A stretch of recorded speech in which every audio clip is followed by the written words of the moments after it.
par exemple, regarde, par exemple, Omar, lui, il dit le concept est rituel de la pureté et de l'impureté. C'est ce que vous avez, vous. Oui, alors vous avez un concept. Écoute ça, ben. Vous avez chez moi un concept de rituel de pureté et d'impureté qui se nomme chez vous Erem. Est-ce que c'est ça? Je ne le prononce pas bien en hébreu. Comment qu'on prononce le mot quand vous avez ce concept-là de la pureté et de l'impureté? c'est Taor, Taor. Rerem. Erem, lui il a marqué Erem. E-R-E-M, c'est ça? Oui, H-E-R-E-M. Rérem. Comment? Voilà, oui, mais il faut prononcer, je ne suis pas hébreu. C'est ce qui est mis de côté. Voilà, c'est ça. Voilà, sanctifié, on va dire. T'as pas le mot sanctifié? Dans le rérem, il y a deux sens au mot rérem. Le premier sens, c'est quelque chose qui est mis à l'écart. Voilà, à l'écart, qu'on met de côté. Mais des fois, c'est pour le bien. Oui. Des fois, c'est pour retrancher. Ça Eh ben, rejoint la pensée. Ça rejoint la pensée. C'est bien ça. Ça, c'est à 100%. Voilà. Eh ben, chez nous, on appelle ça marimé. Marimé. Et c'est par rapport à quoi? Quel type ben, de pureté et d'impureté au niveau Ça veut dire élevé. Ça veut dire, eh ben oui. Non mais, ce que je veux dire, c'est que... Il y a des similitudes entre la pureté, mais quelle pureté, de quelle pureté vous parlez? Ce que je veux dire, c'est que... Au niveau du mariage, au niveau de la nourriture? Voilà, au niveau du mariage aussi. Au niveau du mariage. Au niveau du mariage. Alors, ce que je veux te dire, c'est que celui qui a écrit cette thèse-là, justement, il voudrait bien être mis en rapport avec toi. C'est quelqu'un de communauté? Oui. Ben, alors, lui, en plus, il s'est intéressé aux tziganes parce qu'il est marié avec une tzigane, mais c'est un goy, c'est un gajo, c'est un nom de tzigane. Mais il est marié avec une tzigane, et puis, donc, il s'est intéressé à la culture des gitans, au niveau et ben, justement de notre racine, il s'est intéressé. Mais lui, il est limité Bien aussi. sûr. Mais une chose est sûre, c'est que lui, il connaît des choses, si tu veux, que moi je ne connais pas. Mais bien sûr. Tu vois, au niveau des coutumes, si tu prends par exemple en mettant notre président, justement, il m'a dit de te mettre en contact avec lui. Bien sûr. Pourquoi? Parce que lui, si tu veux, en mettant, c'est un manouche, lui.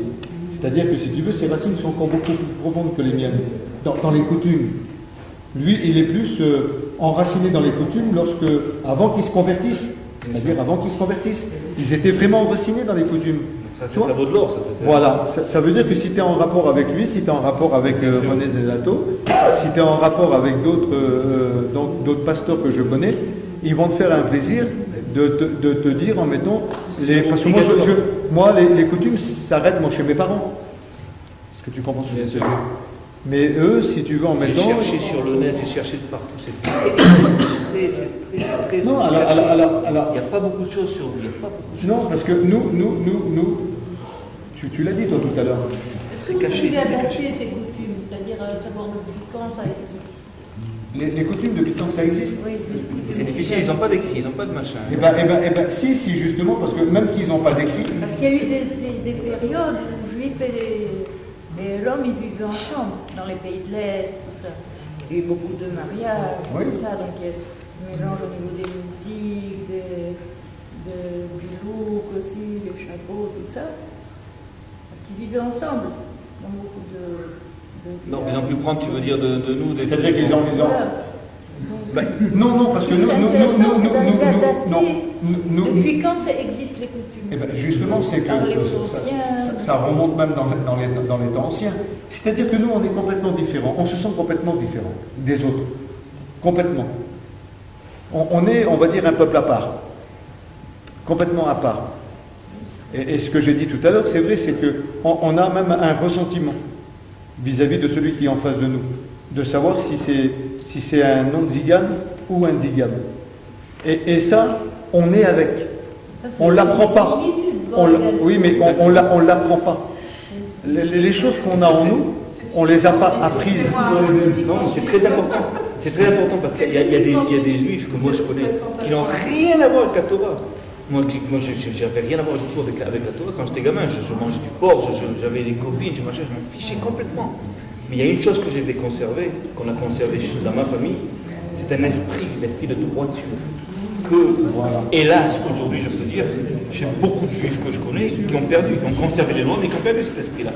Vous avez conservé quelque chose, je ne sais pas ce que c'est encore, que peut-être nous on a peut-être perdu, que peut-être, vous comprenez, vous n'avez peut-être pas les écrits, vous n'avez peut-être pas les coutumes, vous n'avez peut-être pas les croyances, mais ça on s'en fout tout ça, parce que ça, on s'en fiche de ça. Ce qui compte c'est que vous soyez vivant.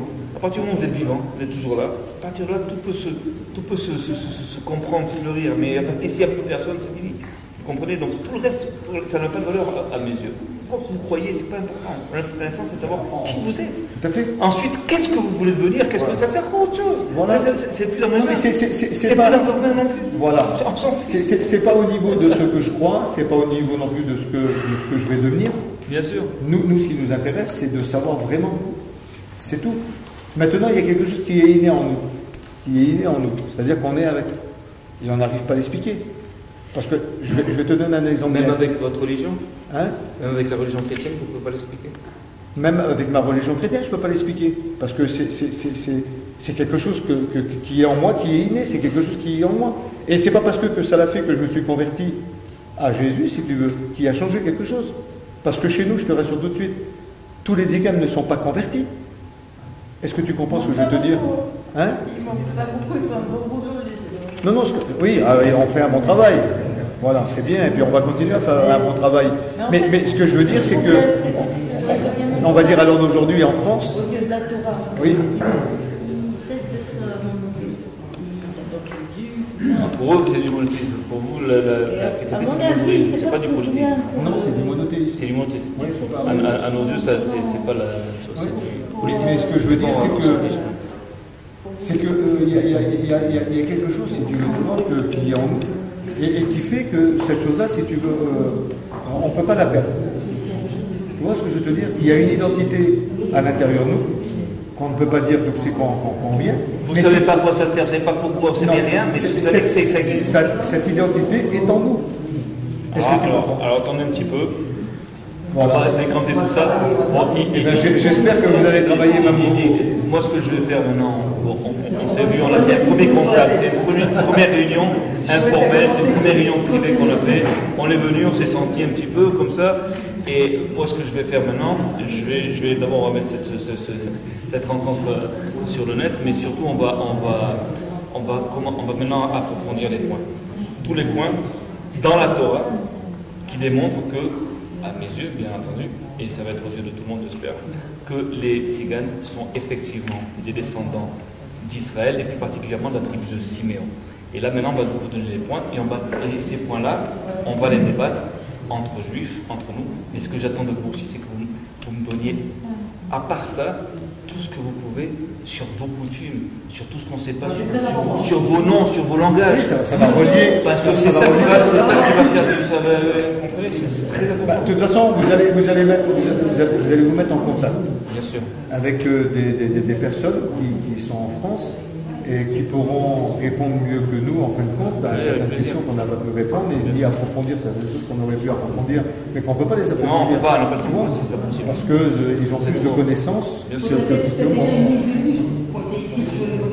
Oui, mais ça déjà tout simplement, rien que le manuscrit que vous avez avec vous, justement. est-ce que cette personne, est-ce qu'elle écrit bien sûr, quelles sont ses sources lorsqu'il dit ARM, etc. Bien sûr. Elle explique ses sources. C'est ça qu'il a fait. Justement, ça, je veux prendre le nom de la personne. Bien sûr, mais il y a son email, il y a son nom, son prénom, tu peux le contacter, c'est bon. Tu peux le contacter. Okay. Il m'a dit justement, il m'a dit surtout, demande-lui qu'il me contacte. Bien sûr. Et même si tu veux, en mettant le président de notre mission, qui n'est pas forcément, on va dire, qui n'est pas forcément le président de tous les tziganes, parce qu'il y a une minorité de tziganes qui se sont convertis en France. Je veux dire, maintenant, ça l'a dépassé, si tu veux, en mettant la minorité. Mais, combien vous êtes je savais, là, ça m'échappe. 500 000 on est en France. Comme les juifs, on a reçu les 500 000. Non, mais 500 000 en France, après dans l'Europe, je ne sais pas. Si tu veux, il n'y a pas d'écrit en France, c'est plus simple sur les tziganes, parce que tout simplement, on est un peu persécuté. Non, je parle plus. Non, on a toujours été un peu persécuté. Bien sûr, donc ils se cachent, ils se machin. Par crainte, comme ils ne savaient pas lire, pas écrire, on vit en autarcie, les enfants n'allaient pas à l'école, donc ils ne savaient pas écrire. Donc ce qui fait que les écrits n'ont pas pu être transmis, parce que si tu veux, on était un peuple qui se cachait, qui... Tous vos droits ont été bafoués parce que vous n'avez pas de... dans les chemins, on était derrière les buissons, on est un peuple, c'est sûr, on est un peuple qui vit ensemble. Et on est très communautaire. C'est-à-dire que dans les anciens, par exemple, quand mes grands-parents parlaient, si quelqu'un était dans la misère, on allait le dépanner. On ne le laissait pas dans la misère. S'il y en a un qui était en panne, on allait le dépanner. S'il y avait quelqu'un, tu vois, parce que la famille était la clé de toute chose. On honore nos parents, on respecte nos anciens. Tu vois, il y a beaucoup de coutumes, ou si tu veux, les similitudes. Ce qui a été débattu ce soir, rejoignent beaucoup nos traditions à nous. Moi, mon nom, d'après dans notre famille, parce que je crois qu'il y a un dictionnaire qui existe des noms de famille de chez vous, et je sais que d'après des recherches qui ont été faites, par exemple, mon nom de famille est dedans, mon frère... c'est quoi ton nom de famille? Lenz. Lenz, oui, bon, Lenz, c'est un nom qui... Bon, après, j'ai de la famille... Lenz. L-E-N-S. L-E-N-T-Z. EZ ou ES? T-Z. Ah, Lenz. Après, c'est Ashkenaz. Et par exemple, j'ai de la famille aussi qui ont leur nom, ça va, c'est des noms qui sont répertoriés dans des dictionnaires juifs. Enfin, dans des dictionnaires des noms juifs, si tu veux. Il y en a qui sont venus en voyage en Israël, justement, et je sais qu'il y a une base de données où est-ce qu'on apprend les noms de famille, on peut ressortir les noms qui sont, parce que vous avez beaucoup travaillé là-dessus.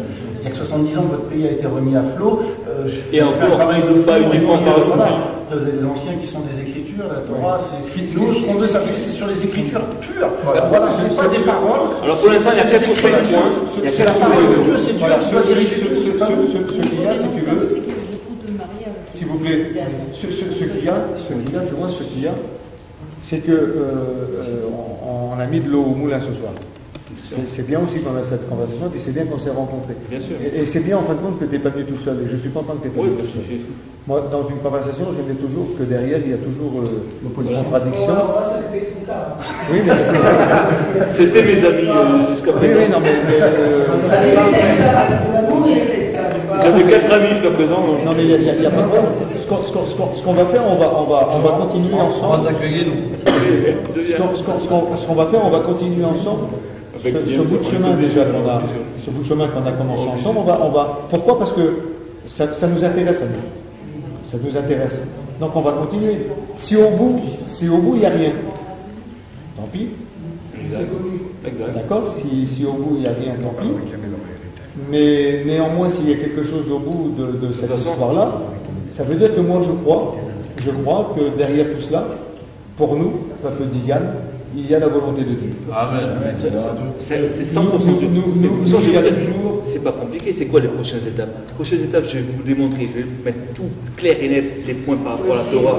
Bien sûr, sur comment je détecte par la Torah, par le texte, que les tziganes sont juifs, ça c'est un. Je veux aussi confirmer tout ça par tout ce qui est extérieur à la Torah, tout ce qui est alors l'histoire, les coutumes, les noms et tout ce que je peux m'apporter pour conforter ça. Mais qu'est-ce qui va se passer? Moi je m'en fiche de dire, alors vous êtes gitan et alors vous êtes juif et alors quoi? Mais il faut le revendiquer, il faut le mettre en pleine lumière ça, et il faut le faire vite. Parce que si on ne le fait pas vite, ça va être étouffé ce truc-là, parce que je veux dire que les intérêts sont énormes derrière. Premier intérêt, d'accord, c'est déjà si vous êtes des juifs, déjà il faut que l'Europe vous paye vous donne des milliards déjà d'une part. Ça c'est déjà d'une. Ça c'est votre problème, moi je m'en fous, ça c'est votre truc. Mais vous faire une association.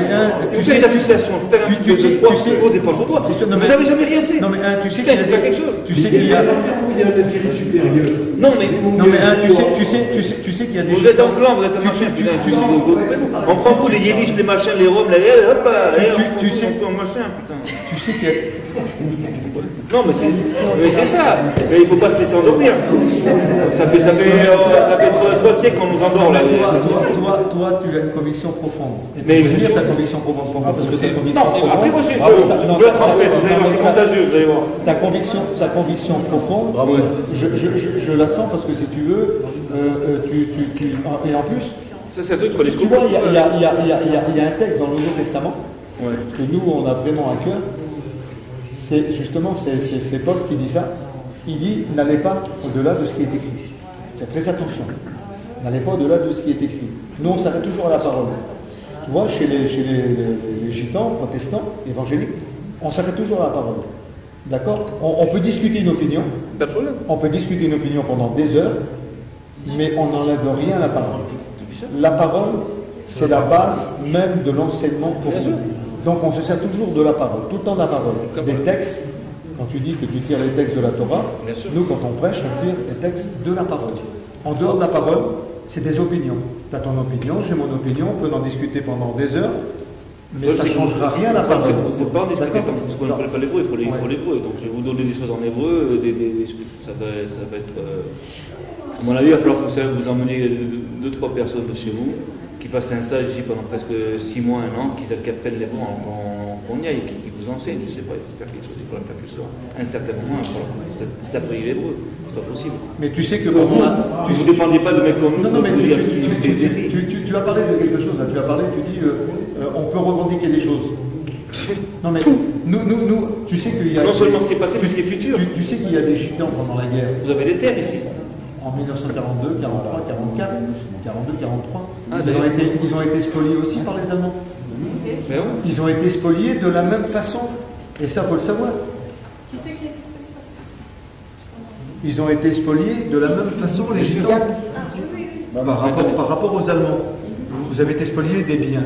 Donc bien sûr qu'après la guerre, il y a eu des revendications. C'est tout à fait normal. Vous avez reçu ce que vous avez, perdu, ce que vous avez. Vous vous rendez compte et nous, c'est exactement pareil. Vous vous réalisez ce que tu dis, mais ça va quoi? Ça va changer quoi? Mais oublie la religion. Le fait qu'on prouve que vous êtes juif, on vous montre que vous êtes juif, non seulement vous avez des choses à récupérer du passé, mais aussi du futur. Parce que si vraiment vous êtes de Siméon, c'est-à-dire tout Beersheba vous appartient, la terre de Beersheba est à vous. Et d'ailleurs, aujourd'hui, j'ai acheté du vin. Je veux que vous donniez aux anciens du vin qui vient de la région là-bas, du Beersheba. J'ai acheté 2 bouteilles et je vais vous filer, donner ça aux anciens qui boivent parce que ça vient de là-bas. Donc, toute cette région, c'est à vous. Non, mais nous, donc, vous vous rendez compte, je veux dire, on s'en fiche, alors restez évangéliste, on s'en fiche. Voilà. Mais regardez, vous n'inquiétez pas, c'est pas grave, mais c'est énorme. Non, mais c'est énorme. C'est énorme. C'est énorme, mais c'est pour ça que ça va être construit, ça va être... Et dis-moi les deux tribus, la tribu de Benjamin, si j'ai bien compris. Oui, et de Juda. De Juda. Juda, c'est les Sfaradim, voilà. C'est moi. Voilà, Juda et Benjamin. Et le groupe qui est à côté de moi. D'accord. Voilà, non mais ça m'intéresse. Et là, c'est les Ashkenaz. Voilà. Et après, personne n'est pas fait. Quel héritage qu'ils ont eu par rapport à la terre d'Israël? Si Siméon revendique la terre de Beersheba, c'est... Dans le livre de Josué, c'est écrit quelle partie à quelle tribu. Oui, ça je sais, oui. C'est-à-dire où chaque tribu doit résider en voilà, je sais, Siméon, c'est pas Sheba. Juda et Benjamin. Juda, c'est Jérusalem. C'est Jérusalem et Hébreu. Non, Benjamin, c'est une partie de Jérusalem. Une petite partie de Jérusalem. Et Juda, c'est tout ce qui est donc Jérusalem jusqu'à Hébron. Hébron, c'est Juda. La plus grande partie d'Israël, c'est je vous rassure tout de suite, on ne va pas revendiquer. Non, je suis d'accord avec vous. Je suis d'accord avec vous. On revendique rien du tout. Parce que s'il faudrait qu'on vienne en Israël, imagine-toi un petit peu. Attends, il faudrait qu'on vienne avec nos caravanes. Moi, je suis d'accord. Regarde, 5 millions de gitans qui viennent demain avec des caravanes. Il y a plus beaucoup de caravanes. Et 95% d'Israël est vide. Moi, je suis content, vraiment content. Parce qu'on va hériter. On va hériter de terre. Et je sais de où vient mon frère. C'est énorme, ça va tout changer. Parce que mon frère, à moi, il est circoncis à la naissance. Oh putain, ça c'est un signe de Kéouna. C'est un signe, ça c'est un signe de... Sans passer par la médecine. Et on se pose toujours la question, pourquoi lui Eh bien maintenant j'ai trouvé. Je sais que maintenant mon frère, à la base, est juif. C'est un signe non seulement du judaïsme, mais de Kéouna, c'est-à-dire de prêtrise. Les descendants de Lévi, d'Aaron, sont circoncis, naturellement. Oui. Aaron, parce que mon fils s'appelle Aaron. J'ai mon fils qui s'appelle Aaron. Mon fils s'appelle Badian, l'autre Jason. Comment il s'appelle? Badian. C'est Méon, moi c'est Pierre. Et lui s'appelle Manaché. Et moi c'est Pierre.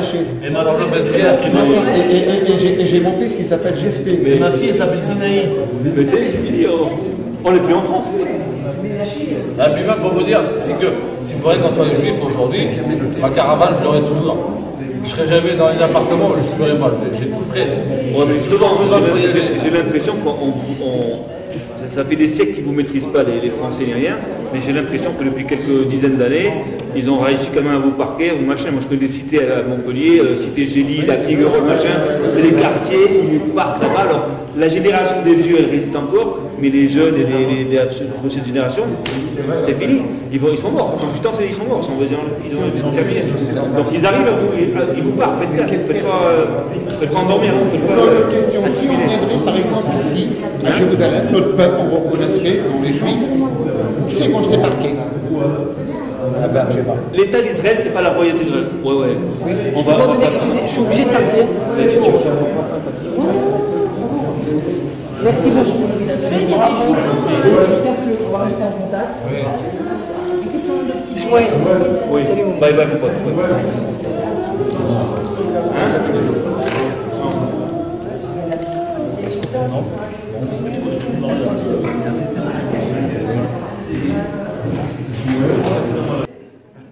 Qui veut aller visiter les gitans qui vivent dans la vieille ville de Jérusalem depuis je crois des milliers d'années. J'ai été vers eux, oui. Ils ont une association. On les a rencontrés, oui. Oui, on les a rencontrés. Je leur mets en France alors. On leur a parlé, oui, oui. Parce qu'ils parlent quoi hein? Non. Ils parlent le manouche. Oui, voilà, oui. Ils parlent encore. C'est la vraie langue. C'est la vraie langue. Ça a été une joie d'avoir. C'était, voilà, c'est la première partie d'une longue série de. On espère.